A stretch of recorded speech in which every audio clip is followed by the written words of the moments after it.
trying to ruin our lives. My kid was kidnapped. It was all for the cash, a foster kid, child ring. Man, I swear it's all bad. My kids was kidnapped. It was all for the cash. My kids was kidnapped. It was all for the cash. My kids was kidnapped. They was taken with lies.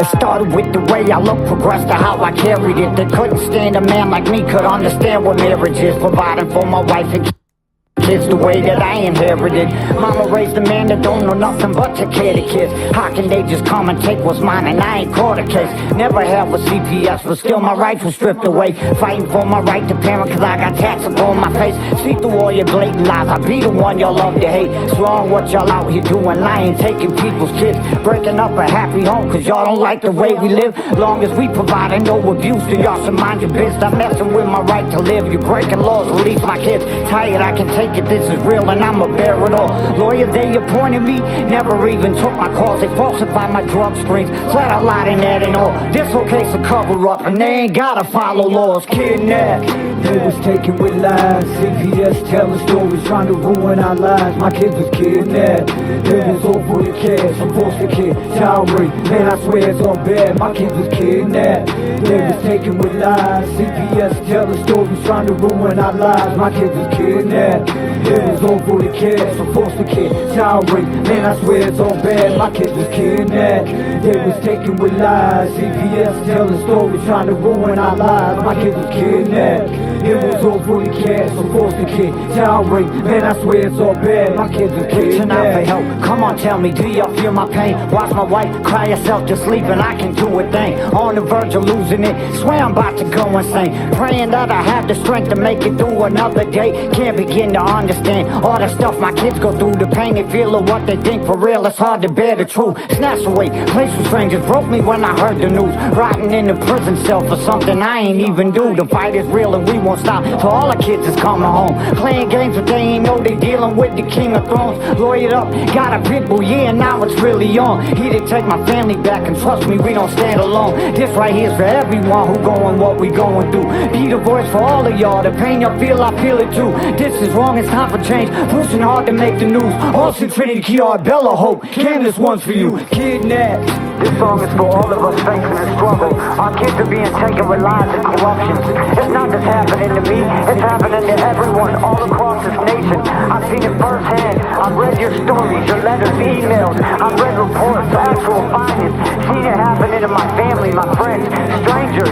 We are parents and we're losing our rights based on lies that are being fed to the court. DCF and all these agencies use our kids to keep themselves in business, create false scenarios, change the evidence, pay for work, lie under oath.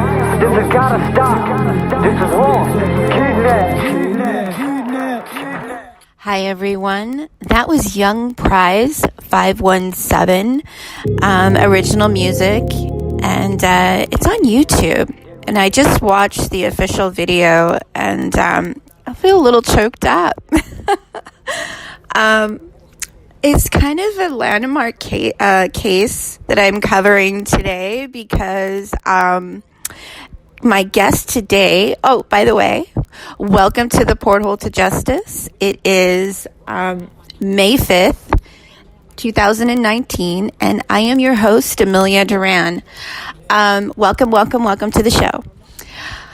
Yeah, my guest today is my very first original guest when I was hosting on the Donnie D's Words of Wisdom show. Her name is Kimberly Deese, and out of North Carolina, and it was the first case that I had ever advocated on, and it was just, it's you know, I look back on this and I just, it's heartbreaking what these children go through, and you know, Kimberly at the time was just absolutely horrified. Her grandson, they had just passed the Kinship Care Act in North Carolina in 2000. I think it was 2015, and completely ignored it. And she had just been approved for placement of her granddaughter for adoption, and for some reason they wouldn't allow her or approve her to have custody of her grandson. And his health like in foster care, just rapidly started deteriorating. He was losing weight. He had been very healthy. I mean, there's photos. He was very healthy prior to going into foster care. No medical problems. And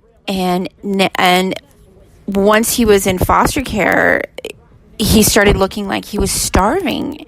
And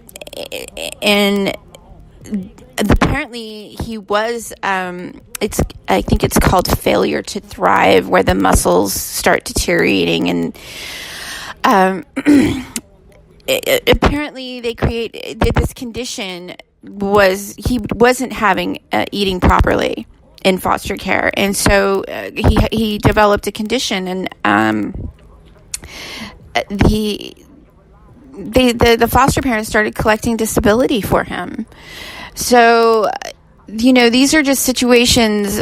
There's hundreds and hundreds of stories and situations like this. This is not an isolated incident in foster care.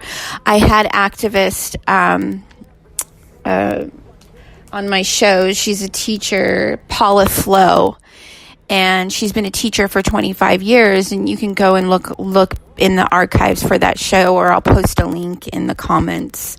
But she says these kids will come up to her at school and they tell her, they put bags, she's had one child report to her that they have put bags over. If you have kids tuning in right now, and they're not mature, I would go in another room or put on headphones. But that one of the kids reported to her that they were at night, they were having bags put over their head and they were being sexually abused by strangers. So this is, it's these incentives that are put in place, and some of these homes that are being approved for placement, clearly there's an issue here with the system that we have to look at, and it's legal trafficking what's occurring in some of these homes. Some of these parents are profiting in many different ways from these children. And another thing was, I read earlier today, I want to look. Well, I will get Kimberly on the show because we need to catch up with her, because it's been, I was going to say it's been since 2014 since I've talked to her, really. And I'm interested to hear, because she has updates. Okay, stand by.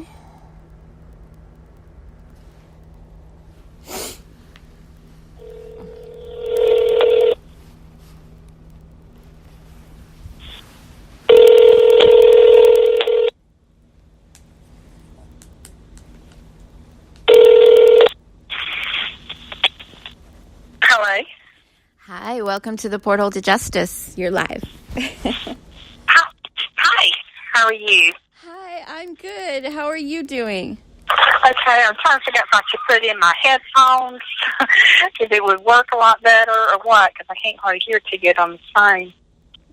Well, we'll wait. We're patient. Okay, hold on 1 second. Let me do that. Okay.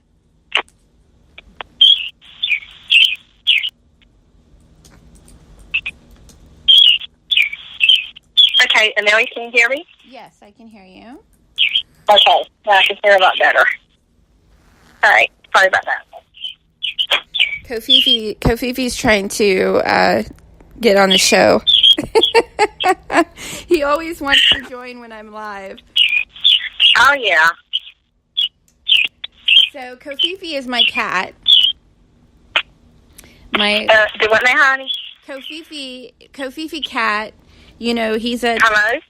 Yeah, can you hear me? Okay, now I'm having issues with these earphones. Can you hear me okay? I can hear you great. Okay, all right. Now, what was the question? Oh, I was just mentioning Kofifi Cat is a child activist, too, on Facebook. But he's trying to get into the show right now. So...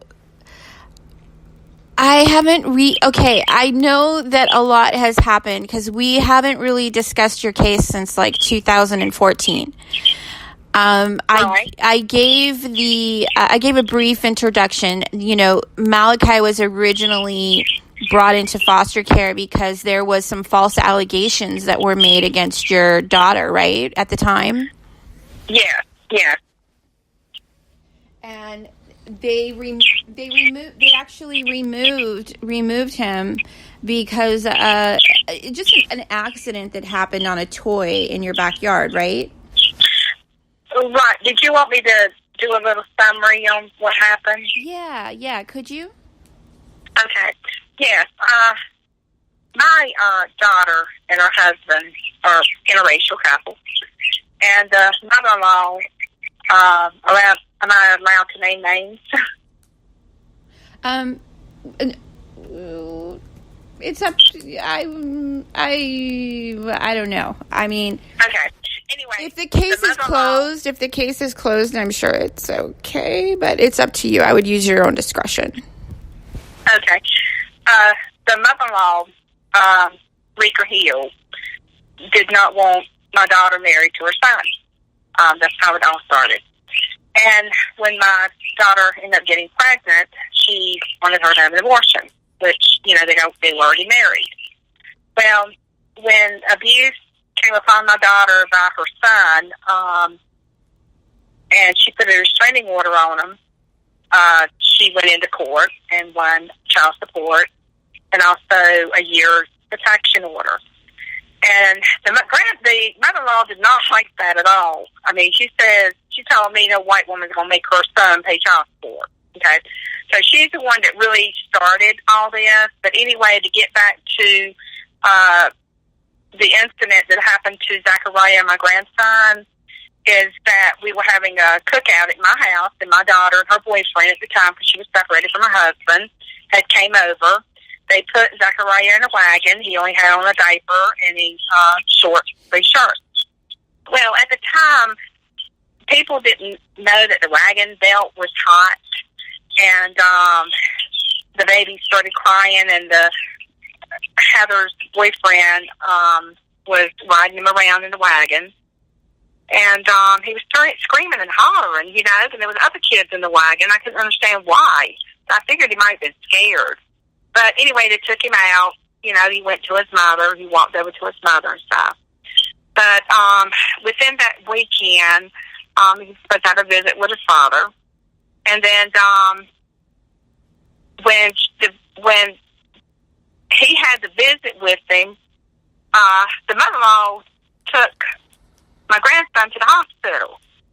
Okay, we knew there was a mark on there. We knew it was red from something, but we didn't know what. But I'm just backtracking. We just put cream on it.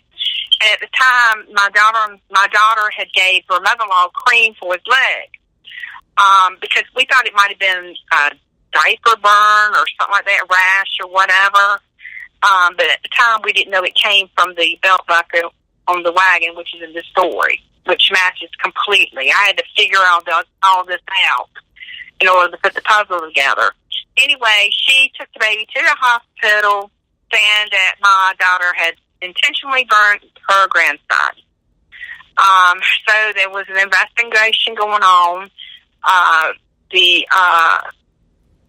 detective had called my daughter. They didn't even come to my house to do any kind of professional,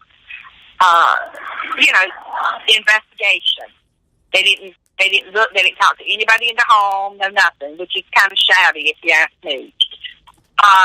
All they done was call her in the office, and then the next minute I knew she was locked up. So, I mean, it's just, I don't know, based on what the mother-in-law was saying, it was not even true. Later, as I was doing my investigation on my own, since nobody else would investigate other than CPS, they did come over. The social worker that was working with Heather did believe Heather's story and did believe that she did not know how her son got burned. But anyway, after doing research and everything, I found out, my other daughter came in and she says, "Mom, I remember